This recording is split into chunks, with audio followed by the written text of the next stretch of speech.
a Manuel de Pedrolo els 3 anys del front li serveixen per entendre que perdre la guerra a Catalunya i com a català volia dir entrar en una fase on el risc era que el poble català perdés la seva identitat, que el poble català perdés ja no només la seva llengua i la seva cultura, sinó la seva pròpia tradició, la seva pròpia memòria, la seva pròpia personalitat. Per això us he llegit. El Consell de la República a la Garriga, Assemblea La Garriga a l'Ametlla i Indi Àgora amplifiquen totes les veus i idees que treballin per la independència de Catalunya.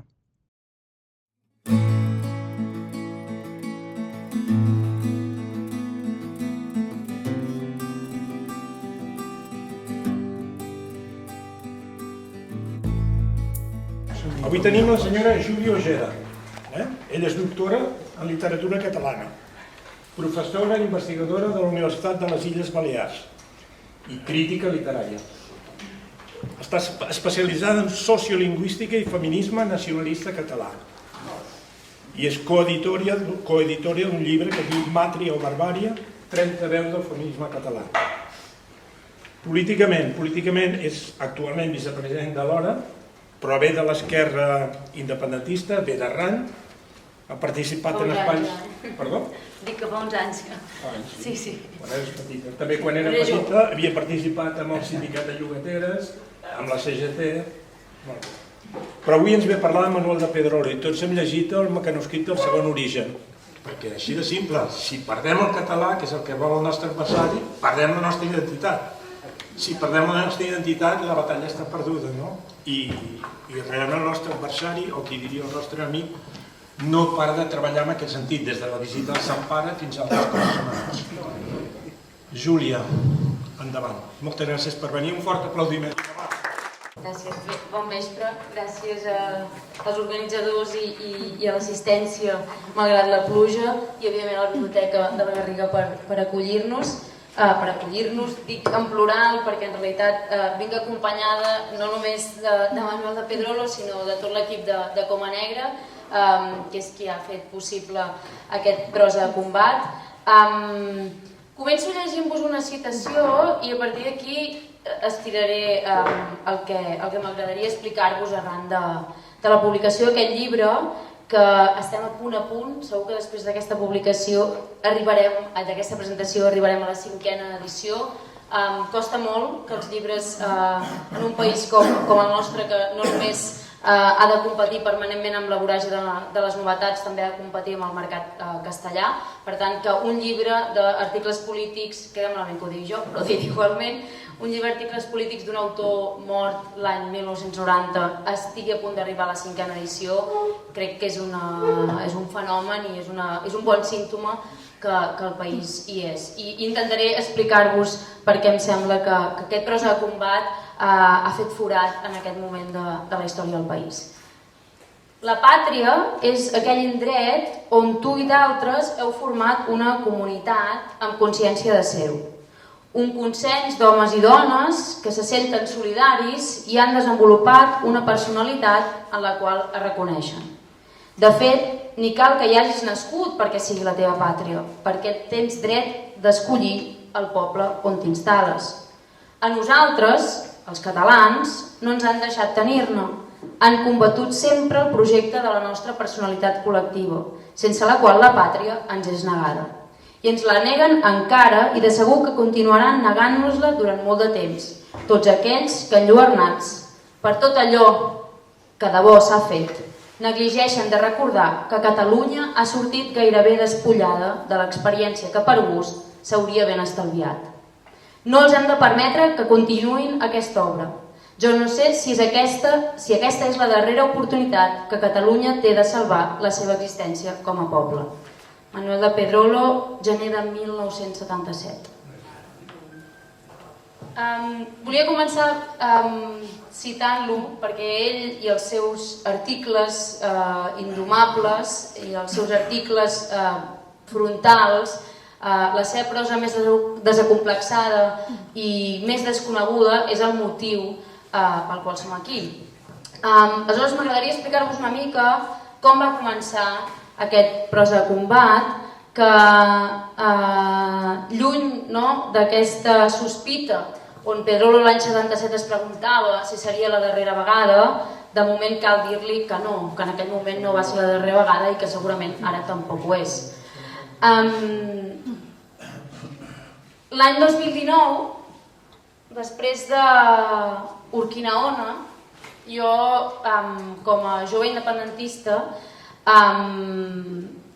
com tants altres joves que ens havien polititzat en la dècada 2009, 2010, 2014, 2017, l'any 2019 em vaig quedar tan desorientada i tan descoratjada, com segurament molts de vosaltres, molts dels vostres fills, molts dels vostres nets, però en aquell moment va coincidir que també començava a fer la meva tesi doctoral i que per tant dedicava molt de temps a llegir i a fer recerca sobre la tradició, sobre la història, sobre la llengua d'aquest país. I va haver un moment que vaig començar-me a preguntar: hi ha algú que hagués explicat abans el que ens està passant ara, els catalans del 2019? En aquell moment, no, en el que semblava que Urquinaona era el punt àlgid d'un conflicte que després d'ocupar l'aeroport, havent arribat a parar l'AP7, la Jonquera, i que de cop es desinflava, entràvem en una fase amnèsica amb la pandèmia. Doncs enmig d'aquella travessia, en la que segurament encara hi som, d'alguna manera, jo vaig trobar-me amb uns textos que em van retornar a la batalla, per dir-ho d'alguna manera. Al combat, per dir-ho literalment, com es titula aquest llibre. I aquells textos eren uns articles que potser alguns de vosaltres recordeu, potser alguns de vosaltres vau llegir, que eren les cròniques colonials que Manuel de Pedrolo va publicar l'any 1976, durant 10 anys, cada setmana al Diari de Barcelona, primer, i després una secció que continuava aquella primera columna, que es titulava Cròniques d'una ocupació, que les va escriure a l'Avui, també des dels inicis, ara que celebrem el 50 aniversari del primer diari generalista en català. Manuel de Pedrolo va ser un dels primers articulistes. Aquelles cròniques colonials jo les vaig trobar en una edició d'una editorial molt petita, que es diu El Jonc, una editorial militant, i em van desvetllar. Em van explicar amb un llenguatge, amb uns codis, amb unes coordenades, la situació d'opressió, de conflicte i d'ocupació nacional que Catalunya i els països catalans han viscut sempre, d'una manera com ningú m'ho havia explicat fins a aquell moment. I per mi aquelles cròniques van ser l'inici d'un replantejament, diguéssim, conceptual, ontològic gairebé, del que era la meva perspectiva com a independentista, perquè vaig entendre que jo, que era filla de la normalització pujolista, d'aquells anys on l'autonomia semblava que funcionava, que TV3 funcionava, que Renfe funcionava, que d'aquella manera, però la ficció en la que jo havia viscut, i que per tant aquella ficció que s'havia esquerdat el 2009 amb les consultes d'Arenys, el 2010 amb la manifestació de l'Estatut, que va treure 1,5 milió de persones al carrer abans de la primera gran manifestació del 2012 de l'ANC, de cop i volta aquell recorregut històric en el que jo havia entès que aquell país que m'havien explicat i aquell país que jo havia viscut alçat i dempeus i que ara entrava en una fase depressiva, en realitat ja havia estat abans en uns cicles similars. I allò em va donar perspectiva. Em va donar una perspectiva perquè em va permetre entendre que si hi ha alguna cosa que se'ns ha manllevat o se'ns ha robat directament als catalans és la nostra memòria i la nostra història com a independentistes, com a catalanistes i especialment com a persones que hem estat sempre al capdavant del conflicte en l'estat espanyol, diguem-ho així. I per què dic això? Perquè aquest llibre és la primera selecció d'articles polítics i fins i tot d'articles inèdits que per primera vegada veuen la llum perquè Manuel de Pedrolo, a banda de ser l'autor del Mecanoscrit, que és encara avui el llibre més venut durant més temps de les lletres catalanes, poca broma, és a dir, un dels autors fonamentals de la literatura catalana, que va ser també un dels independentistes més incòmodes, més indomables i més importants de la cultura catalana, que és encara avui absolutament desconegut. Si jo vaig arribar a Manuel de Pedrolo és perquè un company de militància em va fer el nom de les cròniques colonials i em va passar el testimoni que jo ara intentaré passar-vos a vosaltres. Quan Manuel de Pedrolo l'any 1966 escriu Cartes a Catalunya, que segur que no us sonen perquè mai s'havien publicat fins ara, perquè és el primer assaig que un dels autors més importants de les lletres catalanes no va arribar a poder publicar mai. És el primer assaig polític que Manuel de Pedrolo concep com a tal, que no va aconseguir mai, tot intentar-ho fins a 3 vegades, passar el ribot dels censors. Llavors, aquest Cartes a Catalunya és l'assaig curt, són una quarantena de pàgines, que inaugura aquest recull. Manuel de Pedrolo va intentar publicar-lo amb un títol que era El silenci i la mentida. Els títols de Manuel de Pedrolo sempre són molt eloqüents. I aquell silenci que ell escrivia als anys 60 era que el poble català havia quedat emmudit, havia quedat reprimit per una dictadura militar, político-militar salvatge, i aquella mentida era la voluntat d'explicar als catalans que la mentida que explicava el franquisme era que ens havien convertit en espanyols a cop i volta. En un primer moment vam pensar que El silenci i la mentida era un bon títol, però que era massa metafòric i que no feia justícia a aquell Pedrolo que nosaltres estàvem descobrint en Prosa de combat. Al final ens vam decantar per Prosa de combat i crec que ens n'hem sortit, perquè si alguna cosa és aquest llibre, és un recull de textos escrits durant els anys 60, durant els anys 70, durant els anys 80, ordenats per primera vegada cronològicament, on Manuel de Pedrolo parla de què vol dir ser part d'un poble ocupat, què vol dir ser part d'una comunitat que no pot escollir amb llibertat les seves pròpies polítiques urbanístiques, d'un poble que es baralla quotidianament perquè la situació de bilingüisme i de diglòssia està substituint la seva llengua, d'un poble que necessita recuperar la seva història i la seva memòria perquè si no desapareix. Aleshores, clar, a mi, que no havia llegit el Mecanoscrit del Segon Origen per motius, diguéssim, de currículum escolar, de cop i volta em vaig trobar amb un autor que per mi era un autor, no l'autor del Mecanoscrit, sinó un dels independentistes més lúcids de la història de Catalunya. I en un moment en què jo necessitava coordenades, aquestes coordenades me les va donar.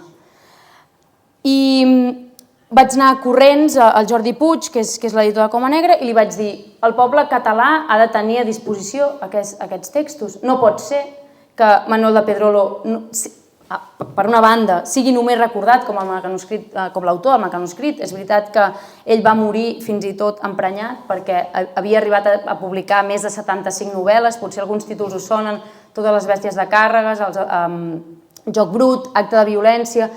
Va ser poeta, va ser dramaturg, va ser traductor, és a dir, va arribar a publicar una quantitat ingent de llibres, però el que segur que havia quedat enterrat era la seva faceta política, la seva faceta com a intel·lectual polític. Una cosa que, per exemple, no li ha passat tant a Joan Fuster. Als anys 60, als Països Catalans, hi havia dos grans intel·lectuals polítics, Manuel de Pedrolo i Joan Fuster. I ho eren en part també perquè eren els dos d'herència o d'inspiració sartriana, on tenien molt clar que el seu existencialisme els obligava a preguntar-se per la seva condició de ser arrelada, la seva condició de ser part d'un poble, d'una llengua oprimida, i que per tant s'havien de jugar la vida per escriure com a republicà, però sobretot com a català. I com a català vull dir com a català independentista. Això és una cosa que, llegit a la llum del present, costa una mica entendre perquè perquè també, diguéssim, que la desmemòria ens ha portat a haver de fer distincions que ara són diferents a les que existien en aquell moment, però als anys 30 tothom que es va allistar a la guerra com a català volia i tenia bastant clar que l'única manera de combatre, diguéssim, la guerra civil era tenint clar que el que calia preservar era Catalunya com a país, no? I que a banda d'una guerra entre bàndols, el que sobretot era una guerra nacional. I sota aquesta mirada, Manuel de Pedrolo s'allista al front i es passa 3 anys. És molt maldestre, tot i que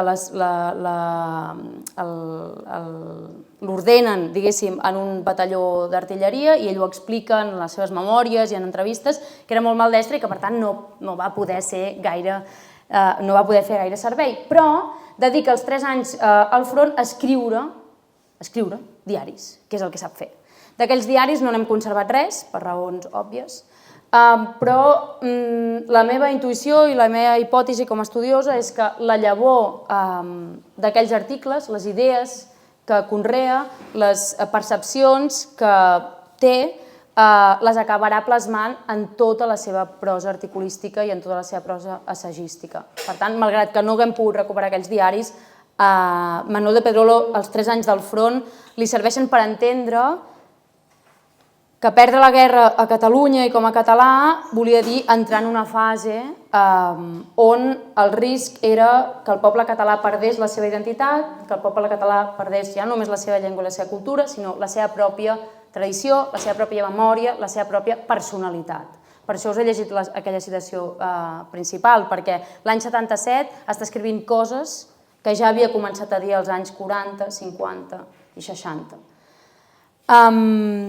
Quan torna del front, forma part d'aquella generació que Espriu deia és la generació que van viure per salvar-nos els mots, o que van sobreviure per salvar-nos els mots. Calders, Rodoreda, Murià, Bartra, els que es queden, els que se'n van, Pedrolo es queda, i es queda consagrat a l'escriptura. I durant 20 anys de la seva vida es dedicarà a escriure com un boig i guardarà els manuscrits en un calaix, perquè evidentment als anys 40 i 50 la censura era duríssima, la repressió era ferotge i per tant ell té molt clar que l'únic que ha de fer és escriure per arribar a la següent generació. I aquesta pulsió, aquesta convicció la manté al llarg de tota la seva carrera literària, al llarg de tota la seva carrera política, perquè diu, jo potser no ho veuré, però com a mínim deixaré els que vinguin el camí una mica més pla. I aquesta va ser la retrobada fantàstica com a jove independentista el 2019, ara no tan jove però igual o més independentista. I això ho dic perquè és impossible parlar de prosa de combat sense tenir clar que això és un llibre fet, volgut i pensat amb tota la intenció política, que sigui un llibre que ajudi els catalans a tornar una mica a rumb, a posar rumb, no sé si a la independència, però com a mínim a l'esperança, als fonaments, als carrils que ens permeten dir que hi ha perspectiva històrica, que hi ha hagut altres generacions en contextos molt pitjors que han continuat. Per tant, el nostre dret, el nostre deure és continuar. I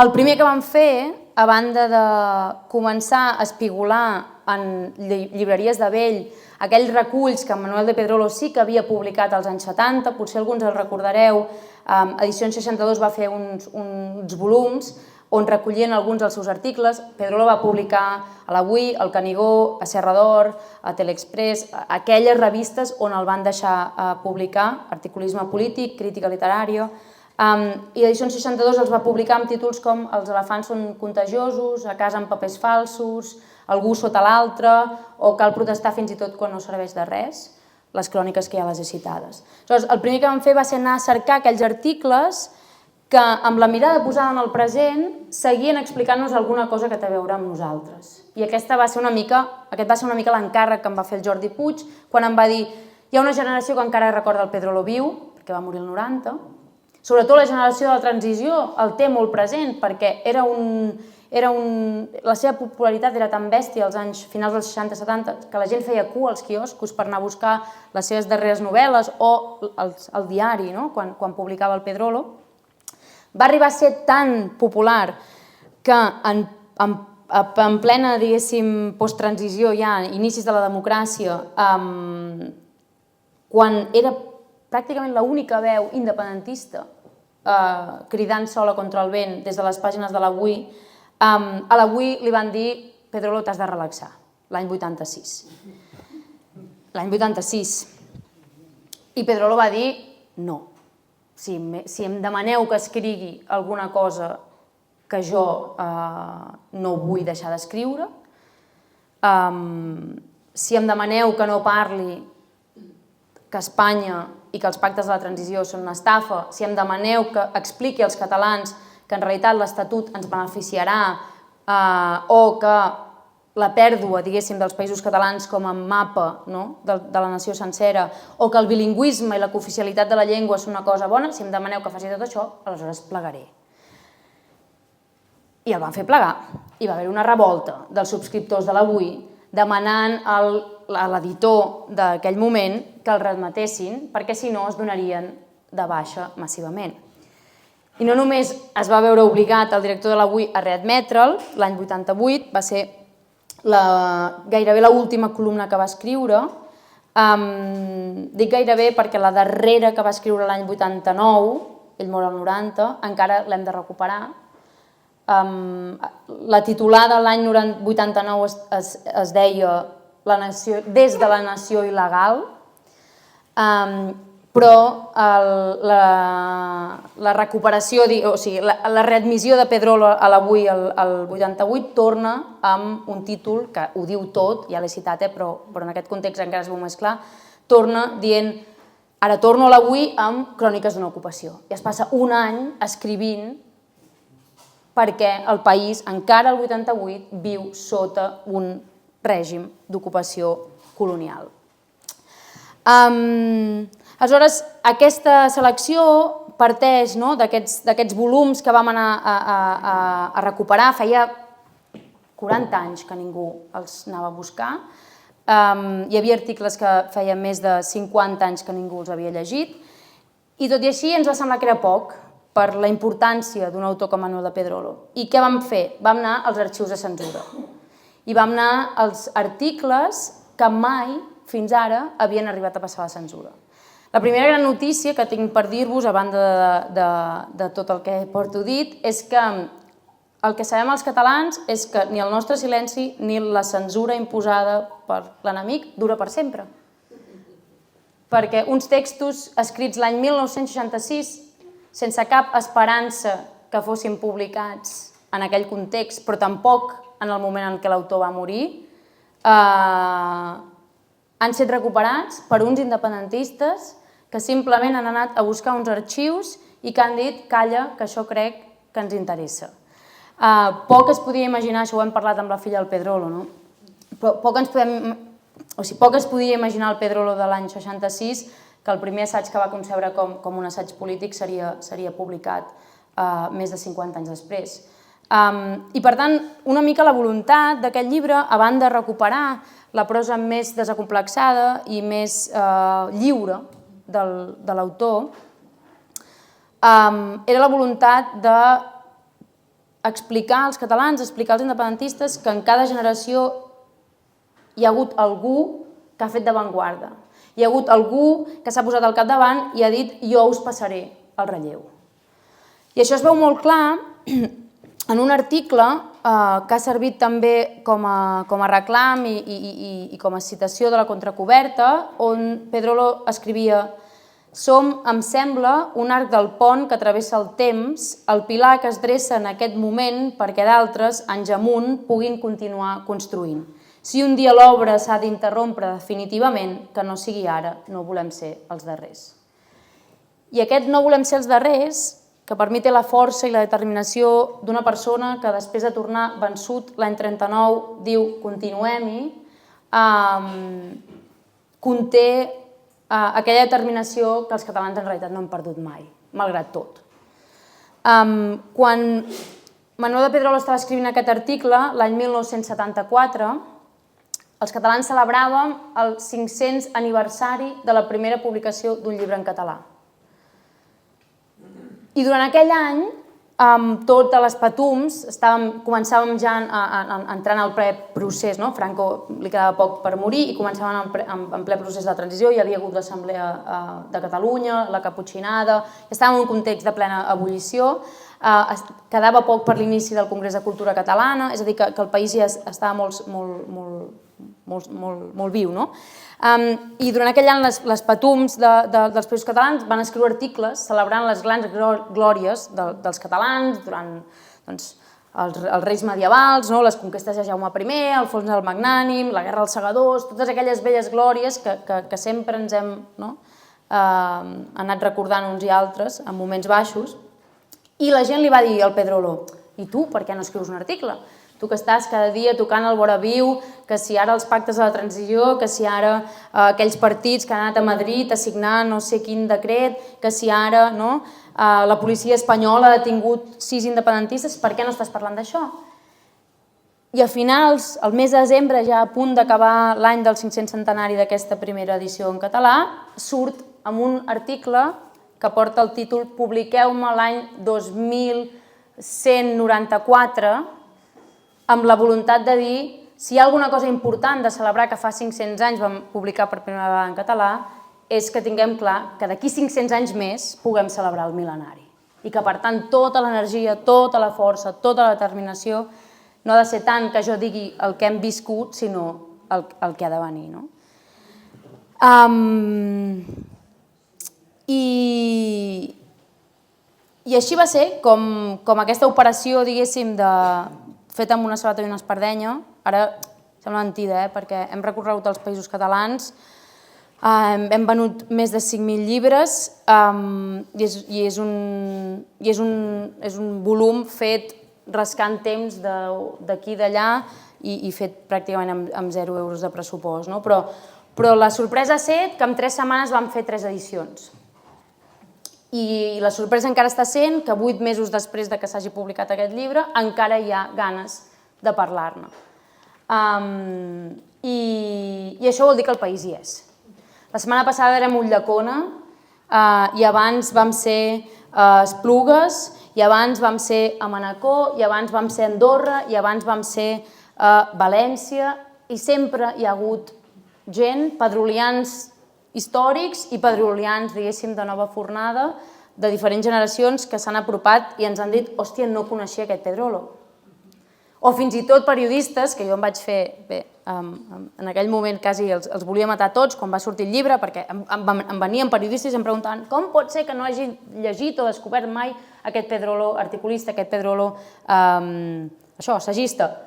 Jo els deia: home, a mi no m'ho hauríeu de demanar, sou vosaltres, els periodistes. La pregunta és com pot ser que a les facultats d'aquest país ningú us hagi parlat d'aquest senyor, d'aquests articles. Estem parlant d'un autor, d'un dels autors més populars de la història de les lletres catalanes. Un autor comparable a Llull en termes de memòria, molt diferents en termes de producció. Un autor comparable a Osias March, a Mercè Rodoreda, d'aquest calibre. I no en coneixíem pràcticament res de la seva producció articulística. Això diu molt, també, dels exercicis que tant durant la dictadura franquista com durant també la transició, el pujolisme, dels esforços que van fer per arraconar-lo. Pedrolo va morir trist i decebut, en part perquè se l'havia condemnat a l'ostracisme, per ser independentista, bàsicament. Perquè això és molt resseguible en els seus textos, dels anys 60 en endavant. És aquella generació que viu molt malament en el context de la dictadura, evidentment.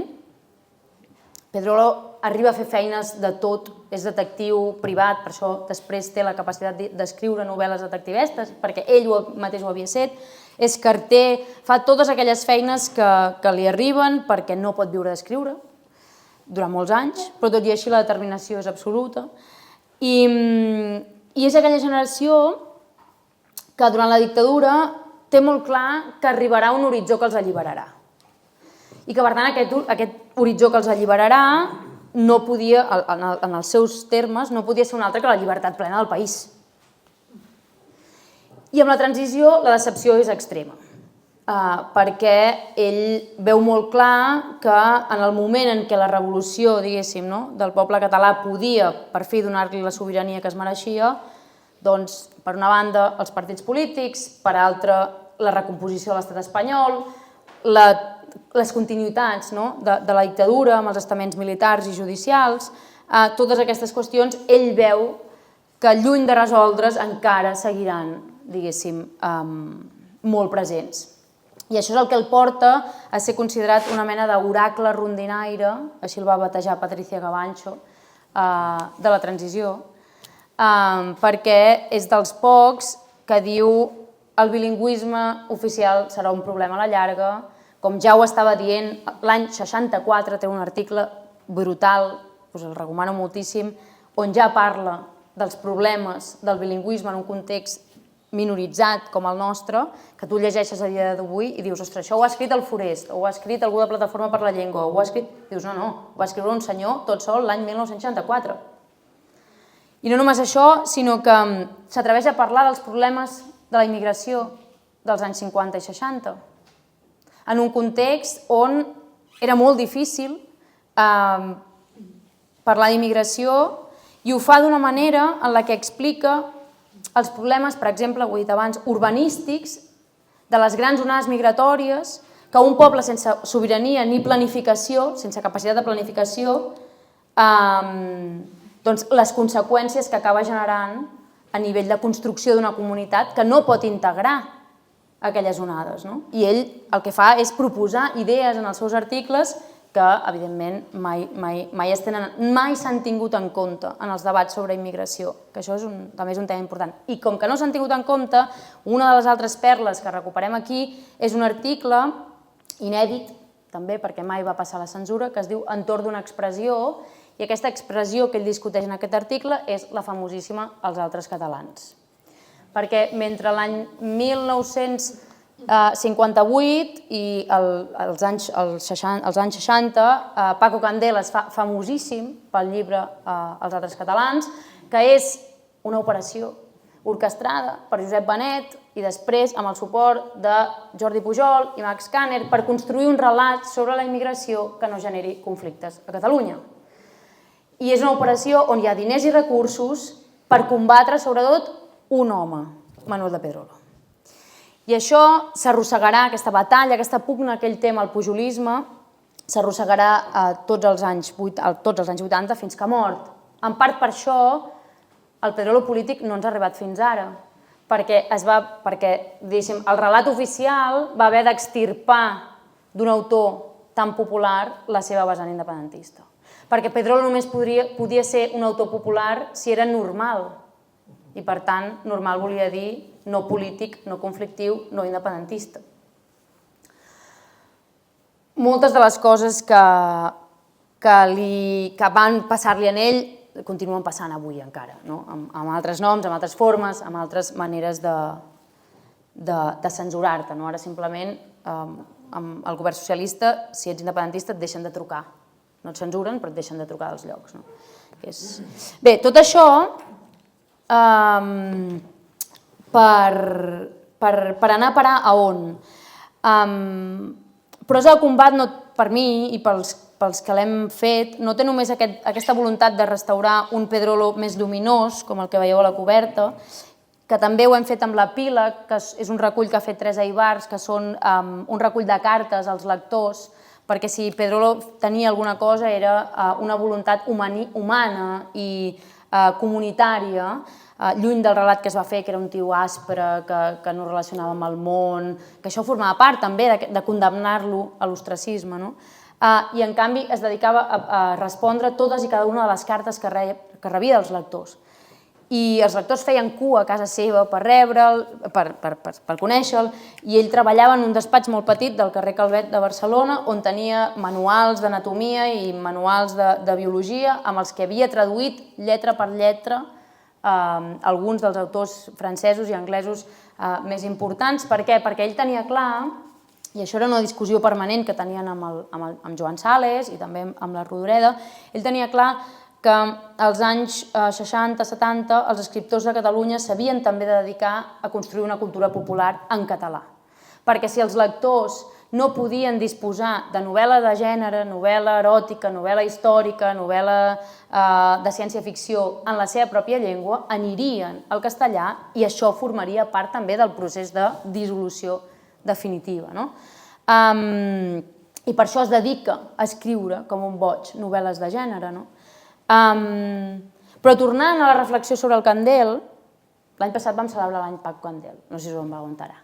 La Generalitat de Catalunya hi va posar molts recursos, però clarament els catalans anaven per una altra banda, perquè mentre es celebraven els actes commemoratius de l'any Paco Candel, que a més, a mi sempre m'agrada dir una cosa, que Paco Candel era un intel·lectual, un escriptor castellà, d'orígens valencians, però castellà, al final, de cosmovisió castellana, que Manuel de Pedrolo sempre es va prendre en sèrio. Pedrolo tenia problemes amb l'ús polític que se'n va fer també del candesialisme, per dir-ho així, d'aquest imaginari dels altres catalans. I en l'article dels altres catalans, que els censors van deixar escrit que de cap manera es podia publicar perquè això emetia un missatge que els catalans no podien saber, Manuel de Pedrolo diu aquesta expressió dels altres catalans genera una confusió que ens desmembra com a comunitat. Perquè en realitat no hi ha un conflicte entre catalans i altres catalans. Hi ha un conflicte entre catalans i castellans. I aquest altres el que fa és generar una confusió inexistent. Una confusió que els catalans, a més, mai no hem tingut sobre la taula. I ara ha vingut aquí una gent de fora a dir-nos que tu pots ser un altre català. I ell bàsicament el que diu és tu pots ser català, vinguis d'on vinguis, siguis d'on siguis, aprèn la llengua, arrela, i drets i deures, una mica. Això també ho deia el Pesant. I per tant, ell intenta de diferents maneres anar emetent aquest missatge mentre els censors tenen molt clar que publicar els altres catalans de Paco Candel o Otras tardes con Teresa de Juan Marsé són artefactes perfectes perquè, i ho cito literalment, no despertaran ningún auge de separatismo. Per tant, l'enemic a batre era Manuel de Pedrolo. És a dir, que hi ha tot un règim de censura només dedicat a llegir una i una altra vegada tot el que escrivia aquest senyor, perquè els catalans no poguessin llegir la part independentista, nacionalista, desacomplexada d'un dels autors més importants. Acabo, perquè així després també podem obrir el torn de preguntes i perquè jo podria estar aquí 3 hores. Penseu que soc professora de literatura i un cop m'hi poso no m'aturaria. Però a més, com que veig que hi ha sintonia i la gent va dient que sí, encara m'animo més. Bé, acabo amb una idea que a mi m'agrada explicar també en les presentacions. Bé, amb dues, vaig ràpid.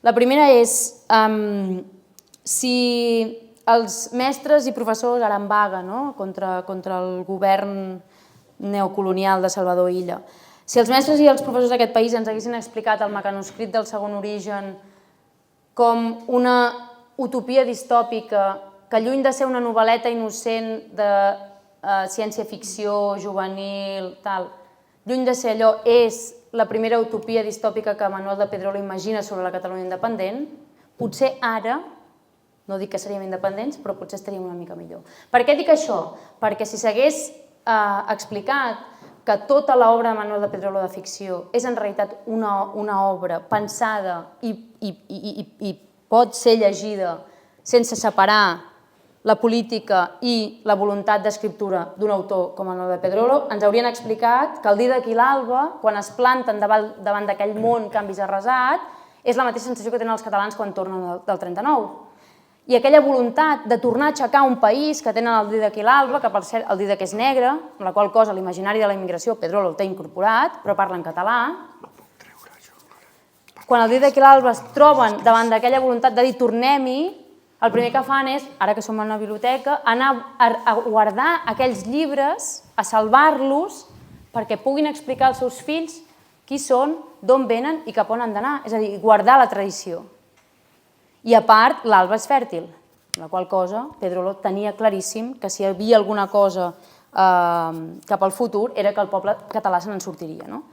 Aquesta és la primera. Per tant, us convido a rellegir el mecanoscrit, però també totes les bèsties de càrrega, perquè què carregaven aquelles bèsties si no era el jou d'estar sota l'estat espanyol. Us convido a llegir el Pedrolo des d'aquí. I l'altra petita espurna d'esperança que us volia donar avui és que vam fer aquest llibre en part també amb la voluntat de recuperar el fil roig de la història de l'independentisme. Perquè sembla que els independentistes, cada generació, hem de començar de cap i de nou, reconstruint tot allò que els altres han fet. Perquè tenim uns jutges que ens empresonen polítics, perquè tenim uns editors de diaris que deixen de contractar a certes veus, perquè tenim un sistema educatiu ingerit per jutges espanyols i tantes altres coses que ja sabeu i que no cal que us ho expliqui.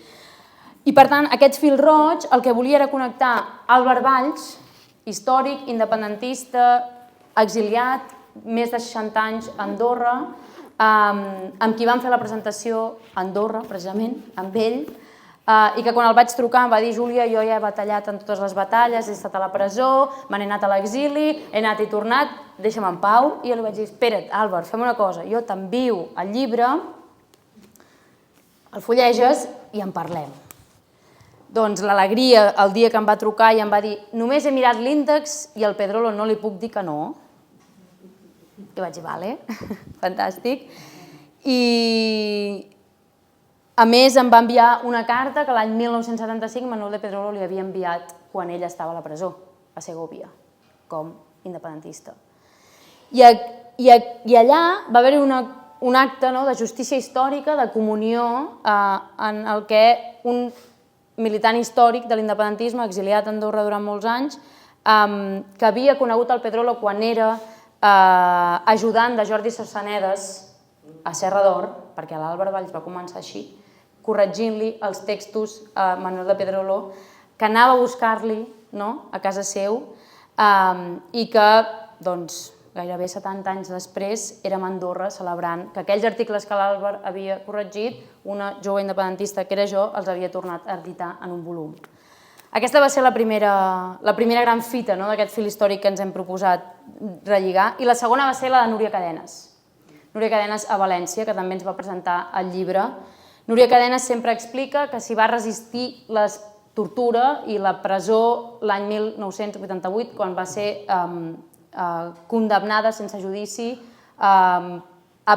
sota la llei antiterrorista per penjar una pancarta que reclamava el dret a la independència del país quan era militant de Maulets. Núria Cadenes va resistir aquells anys perquè recordava La paraula dels botxins, que és el segon volum d'una novel·la que es diu La terra prohibida, escrita per Manuel de Pedrolo als anys 50.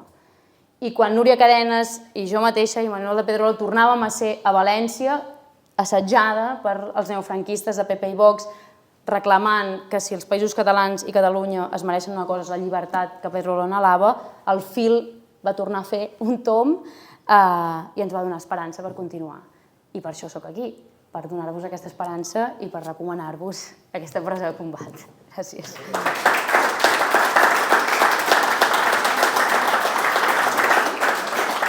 Dues coses. Primer, si ens podries dir alguna cosa de la seva vida privada. Jo em pregunto si aquest home... si aquest home tenia una senyora, si tenia fills, com vivia. I l'altre que n'has parlat també, perquè dius, és un oracle rondinaire de la transició. És a dir, tenia els amics propis del règim, enemics, però després dintre del catalanisme també tenia els seus enemics, no? Sí, totalment.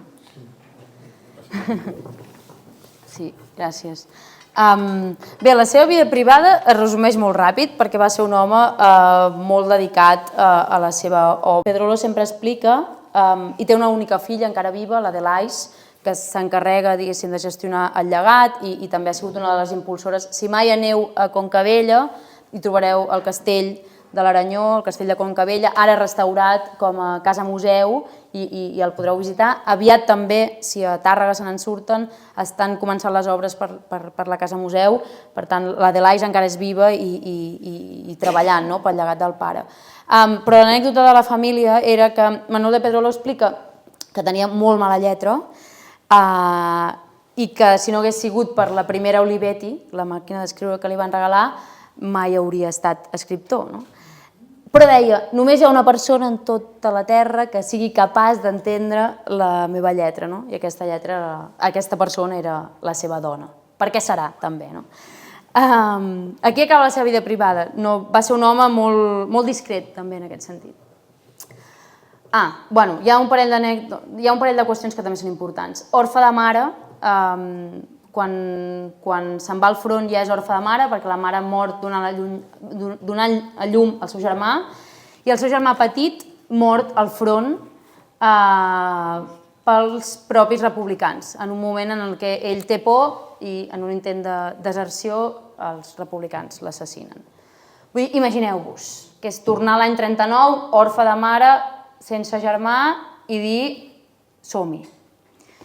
A més, ell sempre deia, hi ha una frase molt bonica que vaig recuperar d'un capítol d'Enguàrdia, de l'Enric Calpena, que us el recomano molt, l'Enguàrdia i el capítol concret, on en Calpena citava una frase meravellosa del Pedrolo que deia: no vull ser recordat com l'autor del mecanoscrit, vull ser recordat, o si hi ha cap motiu per ser recordat el dia de demà, que sigui perquè vaig ser sempre un català que va restar sempre fidel a la terra i a la llengua. Aquesta frase resumeix perfectament la pulsió inicial que hi havia en un autor com Pedrolo. I la segona pregunta, bé, ell era, a part d'independentista, era marxista heterodox, també era un fill de l'època i per tant en tots els seus articles, o en molts, potser en aquesta selecció no tant, però en molts dels seus articles hi ha també una voluntat, diguéssim, de discurs de classe. Molt heterodox, ja us dic. Ell no es va casar mai amb cap partit polític, de fet això és el que li permet també ser molt crític amb l'enemic, però molt crític amb els seus, perquè ho és molt. És molt crític amb els diferents partits catalanistes dels anys 80, és molt crític també amb l'esquerra castellanista, espanyolista, el PSUC, bàsicament, és molt crític amb el PSUC, i és crític també amb l'entorn, diguéssim, de l'esquerra independentista més combativa per ser excessivament marginal. Vull dir que ell, evidentment, és crític amb els partits espanyolistes, no cal dir-ho, però ell és molt crític amb tothom i mai arriba a tenir carnet de cap partit perquè el que li interessa és preservar la seva autonomia com a intel·lectual polític. Però bàsicament, clar, era un autor que... Bé, si hi ha un gran enemic en el camp literari de Manuel de Pedrolo és Baltasar Porcel. De fet, en alguna presentació que vaig fer a Mallorca, a Palma, un pedrolià d'aquests de pedra picada em va recordar que quan Pedrolo va morir l'any 90, el Porcel li va dedicar un obituari a La Vanguardia terrorífic on encara se n'en recordaven, de dir, hòstia, vaig llegir aquelles paraules i vaig quedar glaçat. Porcel li deia que era una mena d'avestrús que vivia amb el cap enterrat dins d'un forat i que allò de l'independentisme ja no estava de moda i que no hi havia estat mai, mentre treballava pel senyor Lara, perquè evidentment Porcel treballava pel senyor Lara. I Pedrolo va rebutjar la primera edició del Premi Ramon Llull promocionada pel senyor Lara, és a dir, la va rebutjar perquè li va dir jo amb franquistes no treballaré. Vull dir, poca broma. Quan la Rodoreda va arribar a presentar un manuscrit de Quanta guerra en castellà per guanyar el Planeta, que al final no li van donar. Vull dir, si s'hagués fet una historiografia cultural independentista en aquest país, que és la que intento fer jo, totes aquestes coses ja les sabríem. Però és molt difícil, en part també perquè les universitats van ser relegades, regalades, jo diria. Jo crec que aquí el Pujol va fer coses bé i va fer coses malament, tampoc no crec que sigui el debat d'avui. Però crec que una cosa que sí que és molt clara i que explica per què ens ha costat tant recuperar aquest Pedrolo és perquè les universitats les vam entregar. Els enemics de Catalunya. Exacte, els enemics de Catalunya. Especialment aquestes cordes progres esquerranoses que venien molts de l'entorn del PSUC. I això es veu molt bé encara avui quan et passeges per les facultats d'història, sobretot d'història, de ciències socials, politologia i d'humanitats. Per tant, bé, els independentistes, com sempre, fem feina des de les trinxeres i des dels marges, però cada vegada més al centre. No sé com dir-vos, vull dir que això ha estat publicat en una editorial mitjana independent que no té els números de Planeta, però que, escolta'm, ha estat a les llistes dels més venuts durant molt temps i encara circula. Vull dir que quan hi ha voluntat el país emergeix. I això és el que demostren també els seus articles. Vinga, més preguntes. Ens dediquem a recuperar aquesta mena de noms, és fonamental. És les primeres persones que diu el bilingüisme és un problema i a Catalunya hi ha un conflicte lingüístic que és un conflicte polític. Punt. Punt. I l'actual conseller Vila, abans que fos un traïdor, té articles citant l'Aracil donant-li la raó. I ara es dedica a agenollar-se dels socialistes, però bé, tampoc és el tema de la xerrada d'avui. Però el que volia dir és que sí, que clarament aquella generació, la generació de l'Aracil, que són joves, quan el Pedrolo està escrivint i en el moment de màxima popularitat, molts d'ells l'han llegit a fons, el Pedrolo. De fet, una Maria Mercè Marçal, un Quim Monzó, que Quim Monzó és l'exemple paradigmàtic que explica com va funcionar la normalització. Quim Monzó, quan era un jovenet que començava a fer vinyetes, va començar sota la direcció d'Isabel Clara Simó, una altra gran patriota, al Canigó, escrivint vinyetes contra l'Espriu perquè l'Espriu defensava el bilingüisme. I després el Monzó es va convertir en l'artor cosmopolita que va portar Barcelona i Catalunya al món i després va deixar d'escriure. Alguna cosa explica que deixés d'escriure també. Però sí, són aquesta generació que no s'expliquen sense Pedrolo ni sense Fuster, que també l'he citat abans. L'embrió, diguéssim, d'aquell Congrés de Cultura Catalana tenia Pedrolo com a pare espiritual i, per tant, Jaume Fuster, Maria Antònia Oliver, Maria Aurèlia Capmany, que després va ser regidora del PSC, un PSC molt diferent, però més enllà d'això va escriure un obituari en contra del Porcel quan Pedrolo va morir dient és insubstituïble, no en tindrem cap altre com el Pedrolo. Vull dir que sí, és aquesta generació. Bé, som un poble que, això sempre ho diu l'Anna Ponsoda, que tenim una psicologia preparada per la indefensió apresa i, per tant, abans que ens peguin ja baixem el cap. Lingüísticament també ens passa. Hi ha una part que s'explica perquè haver perdut la llengua de molts anys i estar assetjats permanentment per una llengua imperial explica que tinguem dificultats per tenir més riquesa lingüística, diguem-ho així. Amb això també vull fer un al·legat extrem als professors i professores de llengua i literatura catalana que es deixen la pell diàriament en els instituts i les escoles d'aquest país, que és una de les feines més difícils, i el Consorci per la Normalització, que és duríssim, duríssim.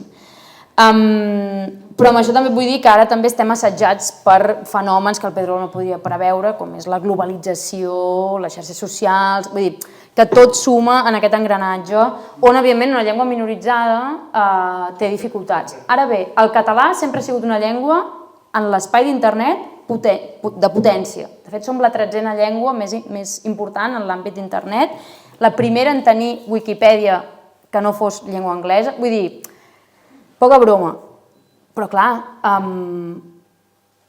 si em preguntes a mi, i ara jo crec que el Pedrolo estaria d'acord amb mi, però si em preguntes a mi quina és l'única fórmula que ens pot ajudar a tenir més riquesa lingüística i a millorar l'estat de la llengua catalana és treure el castellà dels països catalans, extirpar-lo, fora de la vida pública, fora de la vida pública.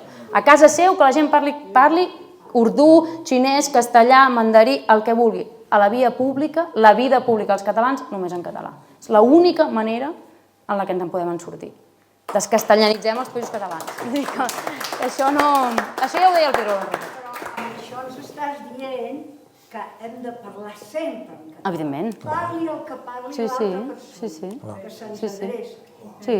I si no ens entén és el seu problema. Sí. Però això ens costa. Clar que ens costa, perquè ens han explicat que era de mala educació, perquè la nostra llengua no és prou legítima per ser pública en tots els llocs, perquè la diglòssia... Moltes de les coses que s'arrosseguen del context de la dictadura, i en part ell explica per què acceptar el bilingüisme dins de l'Estatut serà un problema.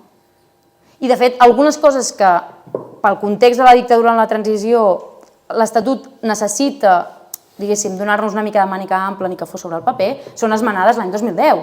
I el primer que s'esmena l'any 2010, que en part dona ales al que després serà l'aixecament del procés, és que el primer que ataca la sentència de l'Estatut és la concepció de nació i de llengua pròpia.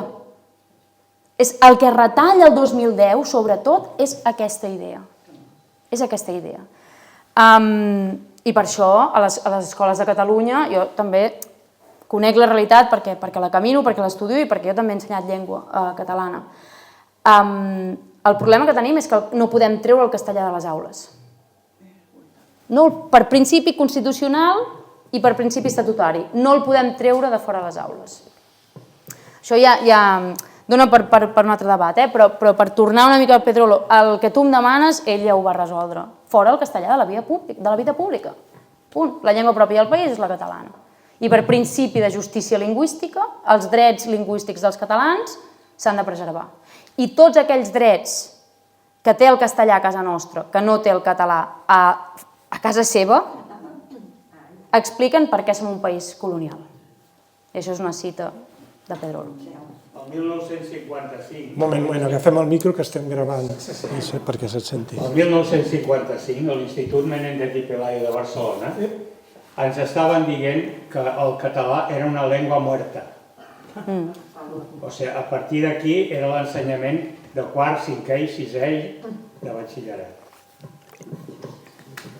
Doncs mira, hem arribat fins aquí, de moment. Gràcies. Aquí trobareu arguments per, si necessiteu convèncer els altres, en trobareu un fotimer de contextos molt més complicats. De fet, una de les coses que alguns de la meva generació, ho dic així en termes una mica autorreferencials, perdoneu-me, però que estem fotuts una mica en aquesta voluntat de recuperar autors d'abans de la guerra, va precisament en aquesta direcció. Si el Pedrolo és el Pedrolo és perquè sap qui era Batista i Roca. Si el Pedrolo és el Pedrolo és perquè sap qui va ser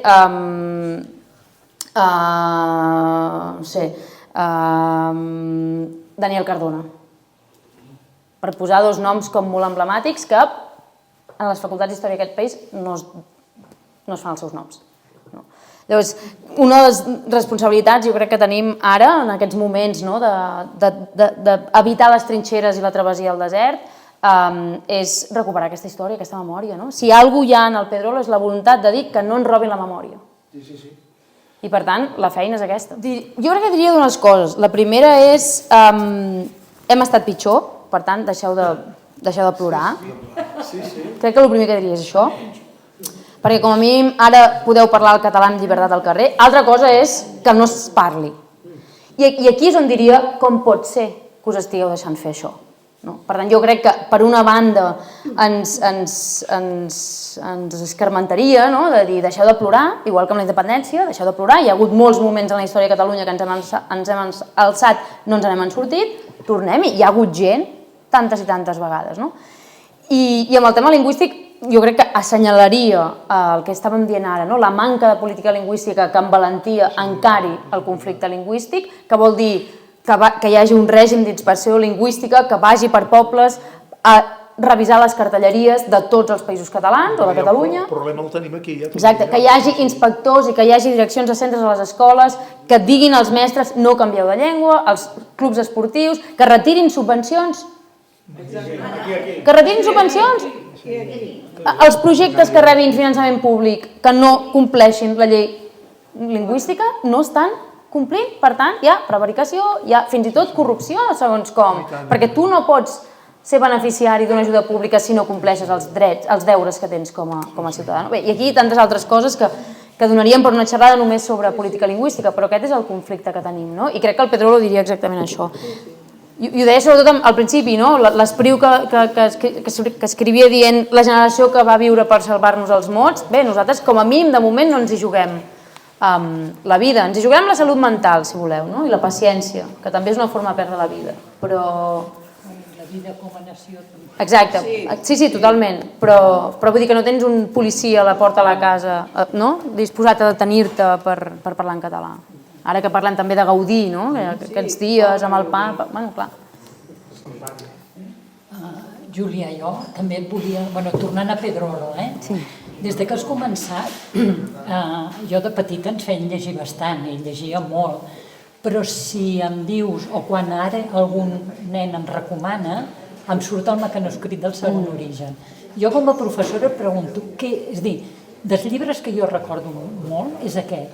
Era la història, era la manera d'escriure, tenia una manera particular de fer arribar, no sé, ara t'ho pregunto com a professora, perquè realment, per què és un llibre que ens va impactar tant? Perquè jo crec que l'any 74, perquè el manuscrit és del 74, és capaç de capturar una imaginació, un univers que en català mai s'havia dit d'aquesta manera, no? Tot el que és l'univers de les distopies, de la ciència-ficció. I després perquè el Pedrolo fa una cosa molt important que no he dit, que és renovar el llenguatge literari. Una de les seves grans batalles és sortir de l'herència molt enrocada al noucentisme i dir necessitem una llengua literària viva que s'apropi al parlar popular. I això és el que fa que el mecanoscrit tingui una volada que no ho tenen altres autors. És la llengua una altra vegada. Molt bé, moltes gràcies, us sento molt, però ho hem de deixar-ho aquí, hem promès acabar a les 9 i hem d'acabar a les 9. Júlia, impressionant. No, gràcies a vosaltres, un plaer. Gràcies. Fins la propera. Fins la propera.